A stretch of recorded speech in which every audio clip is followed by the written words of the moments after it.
Melihat anggrek Cattleya yang sedang berbunga mekar seperti ini, cantik berwarna ungu merupakan idaman bagi semua pecinta anggrek. Hai sahabat semua, ketemu lagi dengan saya Kiama Orchid.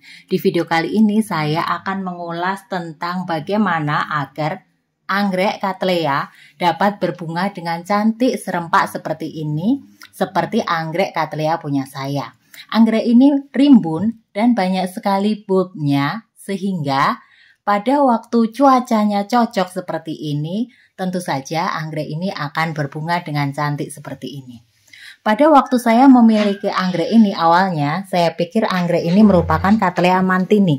Cattleya mantini adalah Cattleya jenis jadul yang warna bunganya pink ungu seperti ini, kemudian ada di bagian tengahnya berwarna kuning, dan di bagian ujungnya ada warna ungu yang lebih pekat. Namun setelah anggrek ini mekar, dia berbunga rimbun seperti ini, dan ternyata warna bunganya agak berbeda dengan anggrek Cattleya mantini pada umumnya. Mungkin sahabat semua jika tahu nama atau ID anggrek ini bisa share atau komen di kolom komentar ya sahabat semua, sehingga saya bisa mengetahui ID anggrek ini.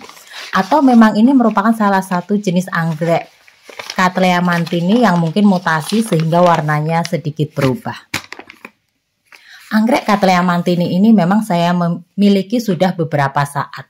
Anggreknya dapat tumbuh subur dan rimbun seperti ini, namun tidak mau segera berbunga. Akhirnya saya mencoba untuk memindahkan anggrek ini dan merawatnya dengan cara yang berbeda, dan hasilnya anggrek ini muncul kenop yang cukup banyak, kemudian mekar juga. Jadi di dalam satu rumpun atau satu pot ini ada dua yang sudah mekar. Ini tampak sekali ya sahabat semua, di bagian sebelah sana mekarnya cukup banyak, dan sebelah sini ada bunganya namun kenopnya atau bunganya kuntumnya tidak terlampau banyak. Di sisi sini ada kenopnya juga ya sahabat semua. Jadi anggrek ini sudah rimbun namun baru mau berbunga saat ini.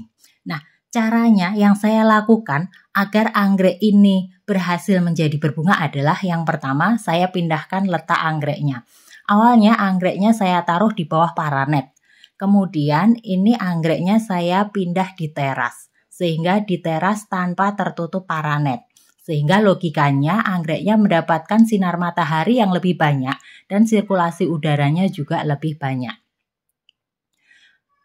Anggrek Cattleya ini memang pada umumnya jarang beranak. Nah, untuk jenis ini anaknya banyak sekali sampai rimbun seperti ini.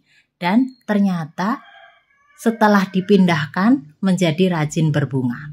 Sehingga setelah saya amati, anggrek ini memang anggrek yang suka mendapatkan sinar matahari sore atau pagi hari yang cukup. Bahkan ditaruh di tempat yang terik pun dia tetap bisa bertahan, karena ini terasnya mendapatkan sinar matahari sore yang sangat banyak. Ini juga ada spike lagi ya sahabat semua. Dari pot yang rimbun ini ada lebih dari 10 bulb. Nah, terlihat ya sahabat. Nah, untuk perawatan lebih lanjut, saya menaruh air di bawah anggrek ini. Air yang saya taruh di bawah anggrek ini merupakan kadang-kadang air sumur. Kemudian saya tambahkan juga garam Inggris agar nyamuk tidak bertelur di sini, sehingga aman ada air di bawah pot anggrek ini. Di samping itu, dengan adanya air di bawah dengan cuaca yang terik, anggrek tetap lembab, sehingga bulbnya pun segar penuh karena kebutuhan akan airnya tercukupi. Di samping itu, untuk menghindari penyakit, pada bagian luar bulb itu kayak ada seperti kulit yang berwarna coklat, itu dibersihkan ya sahabat semua. Cara membersihkannya pun seperti ini, tinggal kita tarik, kemudian kita bersihkan sehingga terlihat bulbnya yang hijau segar. Hal ini saya lakukan agar anggrek ini terhindar dari berbagai macam penyakit, karena mungkin ada sisa air atau mungkin ada bakteri atau kuman yang berada di dalam kulit dari bulb anggrek Cattleya ini. Dengan membersihkan secara rutin, ternyata anggreknya relatif menjadi lebih sehat dan lebih banyak beranak pinak. Nah, terlihat sekali ya sahabat semua, untuk bagian yang tengah memang kadang-kadang sulit kita bersihkan. Nah, ini kita tarik satu persatu, dan apabila kulitnya itu sudah cukup kering, malah kadang-kadang sulit diambil. Lebih mudah kalau kulitnya diambil masih cukup basah, sehingga mudah ditarik.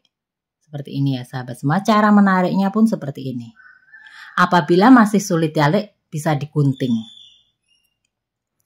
Hal ini perlu sahabat semua lakukan secara rutin apabila di kulit dari bulb anggrek Cattleya ini sudah terdapat kulit yang mengering tadi.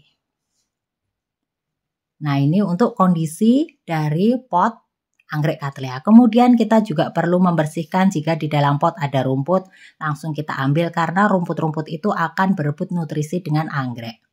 Tentu saja nutrisi yang digunakan oleh anggrek akan menjadi berkurang. Nah, kondisi tanamannya seperti ini. Nah, ini karena letaknya di teras dan berada di antara anggrek-anggrek lainnya, banyak sekali akar-akar yang menjuntai. Ini merupakan akar dari anggrek kalajengking yang saya letakkan berdampingan. Nah, setahu saya yang namanya anggrek Cattleya mantini adalah seperti ini ya sahabat semua.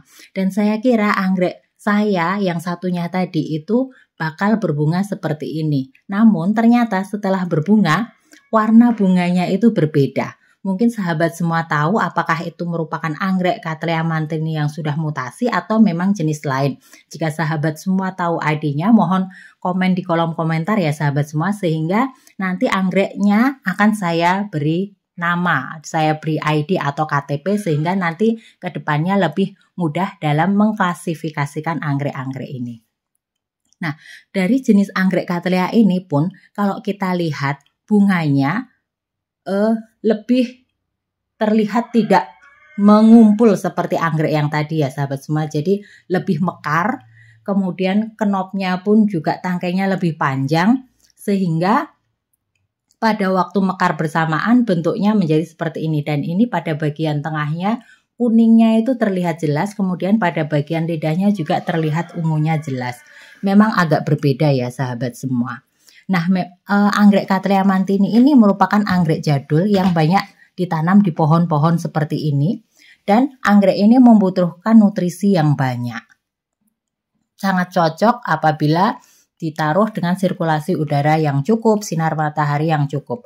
Nah, agar berbunga pun pemupukan bisa kita lakukan seminggu sekali atau 2 minggu sekali sesuai dengan masa pertumbuhan dari anggrek ini. Apabila masih kecil, kita bisa memberinya dengan pupuk pertumbuhan, dan apabila sudah mendekati berbunga seperti ini, kita beri dengan pupuk pembungaan.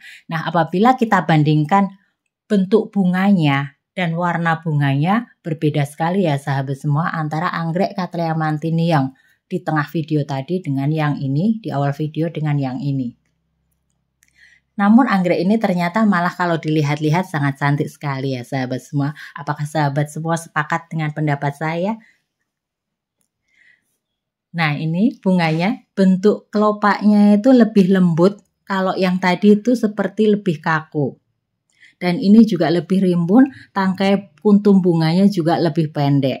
Dan ini karakteristik daunnya pun lebih kecil dari yang Cattleya mantini tadi.